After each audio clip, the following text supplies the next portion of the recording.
Corey, happy with the 400 par round to start? Yeah, very happy. Played pretty solid today. Hit the ball very nicely. Yeah, a lot of fairways, a lot of greens, and that's the recipe I wanted to stick to today, and I was able to do that pretty well. Did you feel like it was kind of like trying to figure out how the golf course was going to kind of play, even after the couple of days of practice rounds?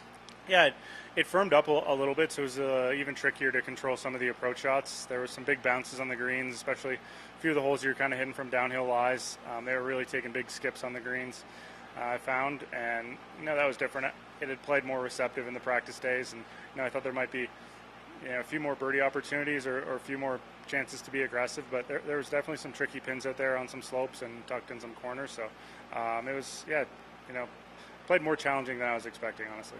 Happy with how you kind of dealt with the elevation, the numbers, physically, mentally, in that sense? Yeah, for sure. Felt like my distance control was pretty good, hitting a lot of greens and giving myself a lot of birdie putts. But getting the ball in the fairway. Some of the tee shots, play considerably downhill or uphill. So picking the right club. I didn't hit a ton of drivers today, but felt like I put myself in the best position I could on a lot of holes. How much are you relying or talking to even more your caddy to kind of deal with that mental exertion a little bit? Yeah, not talking a lot between shots, just trying to focus on breathing and catching the breath a little bit. But certainly, during the shot, we're kind of adjusting things back to what we would consider our stock numbers, back at home or at sea level. And yeah, there's a little more that goes into each shot here, and definitely lots of discussion. You started this week, I think, 33rd in the standings. You've made it either on the number or just above it to East Lake the last 3 years.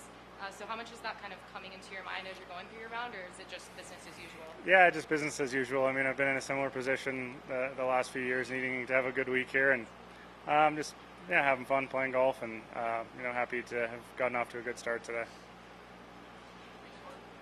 Corey, you've got a pretty good record at this championship, 3 top 10s and 5 starts. Do you like the idea of this event, moving around, bouncing around to different venues? Does that sort of make the challenge better? Or? Yeah, I think I do a good job of learning, the intricacies of new golf courses and, picking a good strategy. And, when I'm walking around out there in the practice rounds, I'm, very aware of the surroundings and, aware of spots you want to be, don't want to be. So I feel like it maybe gives me a slight advantage. I know, there's a lot of players out here are pretty good at that as well, and a lot of the caddies, do a lot of work at new courses trying to figure things out. But I think it's kind of nice. It's just an added challenge that I feel like it's something I'm good at.